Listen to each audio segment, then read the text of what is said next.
Hey guys, so good morning. Hope you enjoy the view and the sound of water. Um, and this is something that I'm doing for the first time. So hope you enjoy the talking as well. Um, Kayaking is something that I come back to, not just for the view or the calm, but for the space it gives me to think about what we often avoid. The past. I mean, there's no escaping it here. I have been to mountains, like, people suggest me, okay, why don't you go to the mountains? It's like silent there. You could, like, throw out all the things that you want to, all the things that you want to think about. But the stillness of the mountains is like different. Like, there's everything like frozen in time, unmoving, and that stillness can be overwhelming.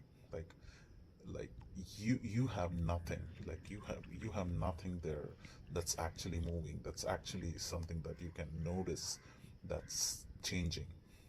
Everything is just fixed. On water it's kind of different, like there's motion, ripples, waves, the shifting reflections of light, like how it kind of keeps changing with the trees passing by. Sometimes it's the shadow of the tree, sometimes the light coming through it. It's as if your mind mirrors the flow, processing our thoughts one at a time, and which you gently nudge forward by movement around you. Um, I was thinking through the other day when I was doing the surfing on the beach, and it just appeared like some parts of the past are like the surfboard leash. Like we tie ourselves to it, believing it defines who we are. It's familiar, and even when the surfboard is swept away by high tides, distance, and kind of unreachable, we pull it back, thinking we can restore it to what it once was. But even if we retrieve it, it takes enormous effort, and no matter how hard we try, it rarely feels the same. It makes you feel that you're exhausted holding on to it. It makes you feel that you cannot take another effort to bring it back to you. Sometimes, though, the past becomes more than just a memory, it becomes a comfort too. Like when our current reality feels even more worse or unfamiliar, the past is like a cozy, well formed blanket. Like you could wear that blanket, like, hence, we cling to it, talk to it, relive it in our minds, and with others too. Sometimes you also notice it whispers that we survived it once, so why not stay here in the safe, familiar space? You know everything through that past, so it's like pretty comfortable. But comfort can be realized can be deceptive. The same past that suits me can was also irritating me, like pulling me back into the feelings of guilt, regret, or even misplaced pride. It kind of the thinking keeps oscillating. Why can't I just let this go? And wow, I have endured so much. Like whatever your past may be, like it could be a childhood trauma, it could be parents, it could be accidents, it could be anything, it could be more worse. But in that tug of war, we forget to ask ourselves the hardest question: what lies ahead if we just let that leash go? And the first thing that came to my mind, I'm sure to everyone's mind, It says when you leave that leash, you're gonna be alone. And all you had was your past. Because when you're born at every stage, there are these goals that you choose to have, and there are these goals that has been chosen for you, and there are these goals that you should choose to set out a path. Okay, so it goes like this. So during the goal choosing progress, you set out on a sailing boat, you're like a paper boat sailing through the stormy weather. Like, um, you know, sailing, it's not always smooth. It's not going to be bed of roses every time. And you sail with a group of people. It may be your family, it may be your friend, it may be your sibling, it may be your girlfriend, boyfriend, anything. So, throughout the stormy weather, cyclones, some people might get sucked in, some people might return back, some people might blame you for going into this goal that got them hurt. Some people might question your decisions. Some people might not just support you on what you see ahead. So you see them vanishing bit by bit, and you kind of know that you will have to stay strong. Not for you, but for the people who believe in you and are coming with you. Because seeing those people leave, comparatively, your mental mind decides that the ones who are staying with you are actually supporting you. Now, the people who are coming with you, though it gives us the feeling that they are being supportive, little our mind think that maybe they're just coming because either they do not know how to return back, or they're afraid to return alone, or they're finding you as the solace and simply, or simply they're jealous that you would get there to the goal. Or when you reach that goal, they're going to get everything that they require through you. None of these people are wrong, actually. Nobody's villain. Like, but seeing them coming with us indirectly gives a feeling of being supported. And this is the time that your vulnerability kicks in. The vulnerability that comes out, and you begin to share all the things, show your true self to them while they are in sail with you. You feel that you will be appreciated when you actually do something for them. And you bring up being strong for others and be a shield to them.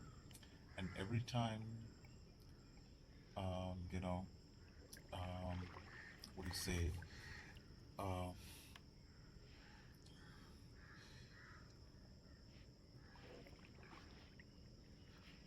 um, every time they are happy about you shielding them, that's the validation that becomes your mirror. How they see you is how you begin to see yourself. You are happy protecting them, and you feel you're strong protecting them, and because they have the smile on their faces after being protected. By protected, I just mean held. It's not always literal meaning of protection. So your identity becomes intertwined with being their shield, their constant. And while this makes you feel valued, it also makes you forget how exhausting it is to always be strong for others and for yourself. I'm choosing the word and, not or. It's for others and for yourself. So, let's go back. So, while you set out with these people you're protecting always has to be a two-way effort. By protecting, it also means helping. So, by protecting or helping, you also need to expect from the people you are helping or protecting, to learn how they can help themselves or protect themselves. Protecting someone or standing up for someone is good until it becomes an additional load on you. To always do the same thing for them without them putting an effort to start protecting themselves and reach out to you only when they need additional help. You know, this becomes like taking your strength and willingness to protect or help them for granted. So now it becomes a one sided responsibility to always provide, and one sided responsibility to always expect to be provided. Right. So fast forward. Another storm hits in, and you now begin to know that always you stepping up and protecting or helping them is not going to be sustainable. This storm makes you learn that, and you start giving them ways on how they can protect themselves. So you can focus on thinking about the final goal. And it was not just about you reaching the goal for you, it was for every one of us who set the sail. You were thinking about everyone and how collectively we would reach the goal. And all you needed from them was a support by means of them putting an effort to protect themselves in the way they learn or they can. Now, just like sarcasm is a double-edged sword, helping um, by expecting an effort from the other, as well as people have seen you going great lengths to protect them or help them and provide them. And this has unfortunately made them stagnant and comfort to always expect that from you. And as a man, you are expected to protect and provide, even though the one you're protecting or providing or helping has sufficient resources to help themselves or protect themselves, which they don't use. This makes the people who set out to feel that you are really not doing anything for them. Like, just because you didn't help them, it's just because you chose to teach them how to help themselves instead. So they start saying that, oh, you're really not doing anything for them. You're not thinking about them. You do not care to protect them. And you were only thinking about the goal you wanted to reach. And even if they were dead, you wouldn't care. But on the other hand, you were actually thinking to reach the goal for all of them, for all of us, including you. And all you needed was not any support for you, but help from them in supporting themselves by putting an effort to protect themselves and give you and Ah, take some things off your plate. ஆமா. The unwillingness to put an effort by taking the willingness to help from someone for granted becomes the root for ungrateful people to not think about how it is also their mistake and not understanding that protecting and providing alone is not help. Teaching or being taught to protect themselves was too. It was a help too. And how the goal for reaching the goal for us had never changed to I. It was always us, not I. So, in the next storm, failure to recognize this would soon make them play victim card when the storm hits their boat. And saying that you chose to think about the goal rather than protecting them, and even when they had sufficient resources to protect themselves or help themselves, and necessarily they never needed any of your help too. This steps into taking somebody for granted that they you always be doing everything for them just because you were willing to, and they were willing to is because you saw them needed to be helped. And while you just didn't protect them, you were finding ways to uplift them, to protect themselves. So they do not have to be dependent on you anymore. This is also care. Helping and providing alone is not care.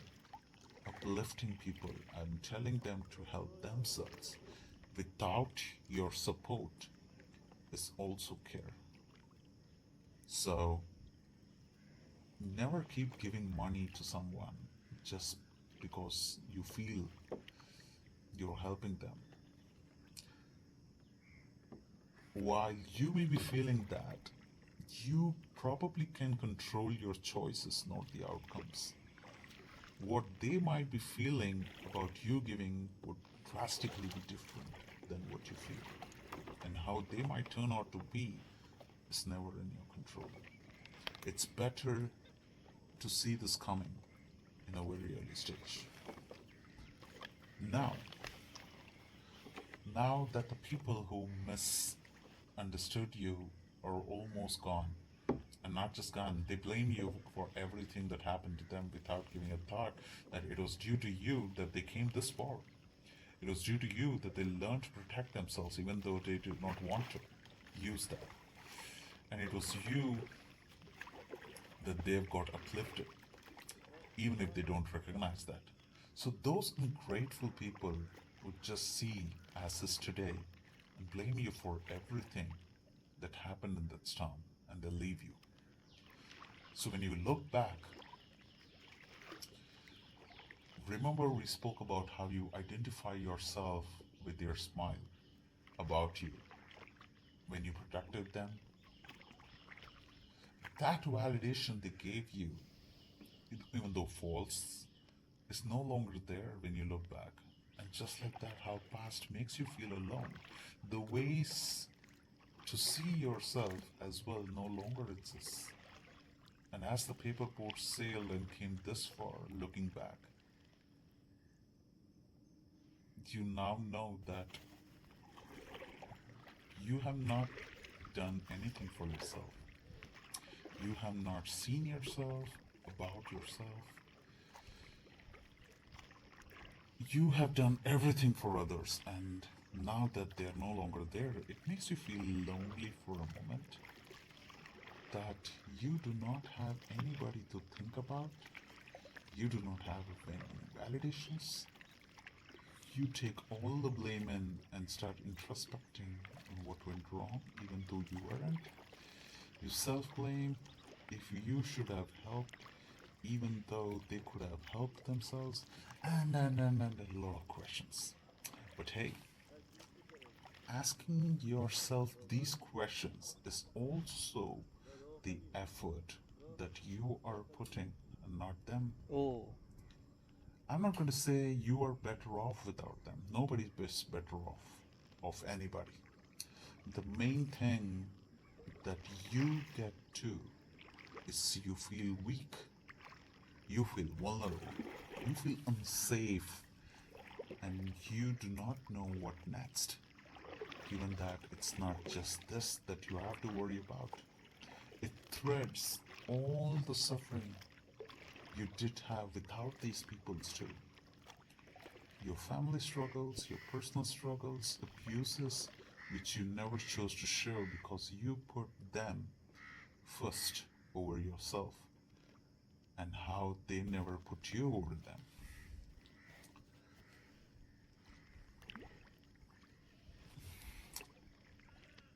You know what? There is no free lunch.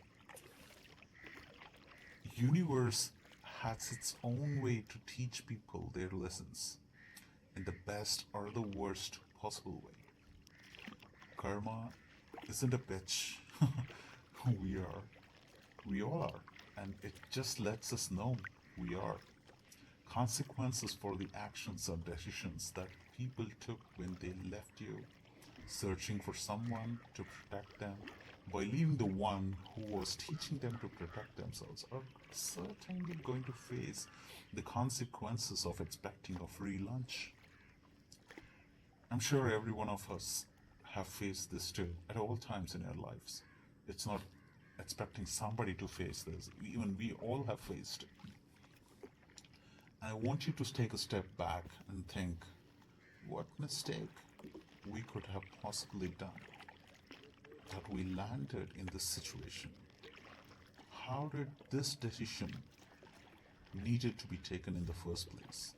And who did you hurt or leave that you had to come to this scenario where you needed to make this decision? Um, Getting glimpses of how you were untruthful or ungrateful is going to make you self realize that you deserve this scenario. I do not believe when people say you do not deserve this. Everybody deserves the scenario that they brought onto themselves in the first place. You bought this, they always protecting them or helping them and seeing the red flags through the rose colored glasses. And now you're going to expect the same. I mean, you are going to expect the same from the universe to teach them a lesson, just like how it taught you right now. But hey, here's the thing about it, it eases off the load on your shoulders. You now feel that it's not your job to teach somebody a lesson, to make them realize, not all people are kids. They are incredibly grown up. And so, if they can understand something, if they can't understand something, it means they either do not want to understand or they have taken you for granted that they don't feel like understanding. And they would never understand at any point of time in their life. So do yourself a favor to stop being there for them until the right time comes up. Because people aren't going to be there for you until the right time. They are going to route themselves and set another sail or get back when they feel it's right for them. And now, just like how we came back to the same place we started, you come back to square one too. Because your life is not just only about the things you do, it's about the things you do not do as well. And frankly, we got to give a chance by not doing something and see how it reflects upon us. It's not always that doing good gives you a good path. It's something you choose not to do also is gonna give you a good path. I know it doesn't make sense always, and people won't always do the right by you. But I need to learn, like I or we, whatever it is, need to learn to steady ourselves. I mean, I don't believe in people saying that, hey, hang in there, things are gonna be good, keep hope. Nothing is gonna be better. Like, nothing is gonna become better with this. You got to get out there and make it better and hope it becomes better, not just by hope. It's like saying, hey, examiner, why did you fail the exam? I did not study, but I had hopes. I cried. Shouldn't I pass? Because I cried. I had hope. That's stupid. Nothing's gonna get solved just by hoping.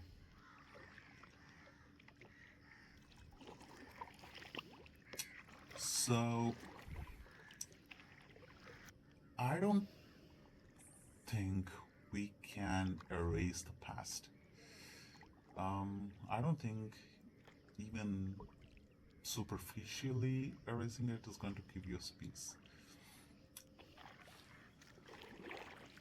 I think the only thing we can do is to acknowledge the past and become strong of it. And sometime I even get this thought about what's the point in keeping on becoming stronger? You know, everything eventually is a past. And what is the point in learning from it? What are you gonna do learning from it and becoming so strong? mentally.